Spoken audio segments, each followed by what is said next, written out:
नमस्कार जोहार। आप देख रहे हैं कोयलांचल संवाद और मैं हूं आपके साथ सुमन कुमारी। जिस प्रकार से लोकसभा में महिला आरक्षण बिल पास होना था, उसे लेकर आपको बता दें कि कांग्रेस के द्वारा है जो नकारा गया है और वो बिल पास नहीं हो पाया, जिसको लेकर हम आज सीधे कांग्रेस प्रवक्ता सोनाल शांति जी से जुड़ेंगे और जानने की कोशिश करेंगे कि क्या कुछ कहना है इनका। क्या कहेंगे? कल आरक्षण बिल पास होना था महिलाओं के हित में, लेकिन आप लोगों ने समर्थन नहीं दिया। कल आरक्षण बिल पास नहीं होना था। आरक्षण बिल 2023 में पास हो चुका है, जिसमें कि 33% महिलाओं को आरक्षण देने की बात है, वो ऑलरेडी पास है। कल के बिल में महिला आरक्षण विधेयक के नाम पर, बिल के नाम पर सरकार अपना दूसरा एजेंडा लाना चाह रही थी। वो परिसीमन विधेयक लागू करना चाह रही थी। वो किसी भी संविधान में संशोधन के लिए 2/3 बहुमत आवश्यक न हो, बल्कि वो साधारण बहुमत से पास हो जाए, ऐसा विधेयक लाना चाह रही थी। कल का तो ये विधेयक, उन विधेयकों को पास कराना चाहती थी सरकार। महिला आरक्षण विधेयक तो पास हो चुका है 2023 में। सरकार की मंशा एकदम कुत्सित मंशा है, गलत मंशा है, वो लागू ही नहीं करना चाहती। महिलाओं को अगर अधिकार देना होता तो 2023 में जो महिला आरक्षण बिल पास हुआ था, तो उसको लागू करके 2024 में ही महिलाओं को तुरंत आरक्षण देते 33%। अभी जितनी 543 सीटें हैं उस पर 33% देते। सर्वसम्मति से सारे विपक्ष के सांसदों ने भी साथ दिया था उस बिल को पास करने में। प्रॉब्लम कहाँ है? आज चाहिए तो आज आप लागू कीजिए ना 2023 का जो बिल है, जो पास हो चुका है ऑलरेडी। अगर कोई आवश्यकता है उसमें थोड़ा बहुत संशोधन करके कि तुरंत कैसे लागू किया जाए, आज लागू करें। विपक्ष तो उसमें पूरी तरह से तैयार है। आप 33% नहीं, 50% महिलाओं को आरक्षण दीजिए।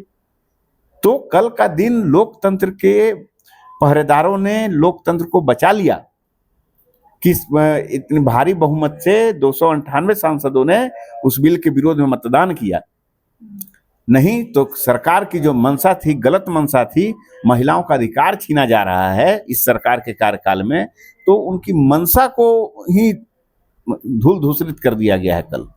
आपने कहा ऑलरेडी पास किया गया है, तो क्या प्रधानमंत्री जी दोबारा लाने के लिए बोल रहे हैं? क्या उनको ये जानकारी नहीं कि 2023 में ये पास हो चुका है? पूरी तरह से जानकारी है, तो वो धोखे में किसको रखना चाह रहे हैं? महिला आरक्षण विधेयक पूरा देश जानता है कि महिला आरक्षण विधेयक पास हो चुका है। 2023 में संसद से सर्वसम्मति से पारित हुआ है। विपक्ष ने उसमें वोटिंग किया था, विपक्ष की सर्वसम्मति से पारित हो चुका है।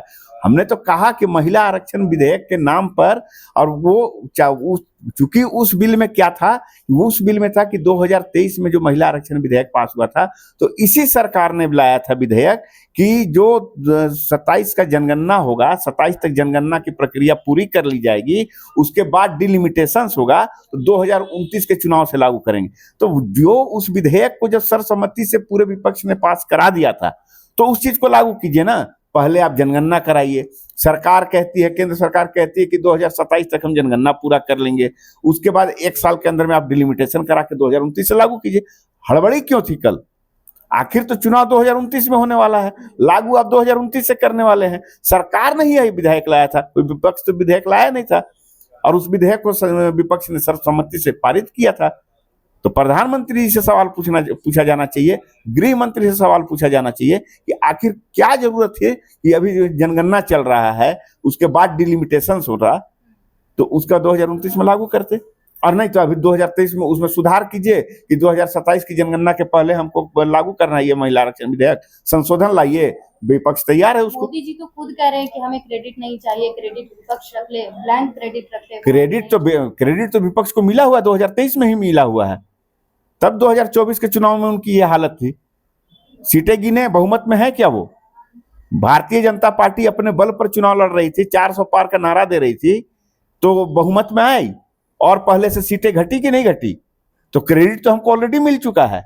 महिलाओं ने हमें वोट किया है, कांग्रेस पार्टी को और इंडिया गठबंधन को वोट किया, इसी के चलते कि इंडिया गठबंधन उनके अधिकारों की पहरेदार है, उनके अधिकारों की रक्षा करता है। तो मोदी जी कौन होते हैं ब्लैंक चेक देने वाले? ब्लैंक चेक तो जनता ने हमें पहले ही दे दिया 2024 के चुनाव में। तो क्या आगामी चुनाव के लिए प्रधानमंत्री अपना रास्ता साफ कर रहे हैं?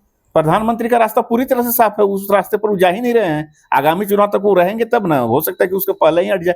जो उनकी कार्य करने की जो नीति है, नियत है, तो हमें तो नहीं लगता कि उनके साथ बाकी दावा कर सकते हैं आप? 11 सालों तक उन्होंने इस देश को संभाला है। उनके साथी दल जो उनको समर्थन दे रहे हैं, उनको समझ में आ गया कि जो परिसीमन होने जा रहा है, और उनको जो दक्षिण के साथी जो उनको साथ दे रहे हैं, परिसीमन होने जा रहा है, तो दक्षिण के साथ कितना भेदभाव किया जा रहा है, किया जाने वाला है, तो वो धीरे धीरे समझ रहे हैं। आगे आगे देखिए होता है क्या, सब समझ में आ जाएगा। तो आपने देखा कि किस प्रकार से हमारे साथ में कांग्रेस प्रवक्ता जी ने बयान दिया है कि जिस प्रकार से वो अपना रास्ता साफ करना चाहते हैं आगामी चुनाव को लेकर, ये कहीं ना कहीं उनके लिए बहुत बड़ी रुकावट बनेगी, क्योंकि ये जिस बिल की बात कर रहे हैं वो बिल 2023 में पहले से ही पास हो चुका है और उन्हें इसमें संशोधन करने की आवश्यकता है। फिलहाल तमाम अपडेट्स के लिए बने रहे हमारे साथ। मैं सुमन कुमारी, देखते रहे कोयलांचल संवाद, रांची।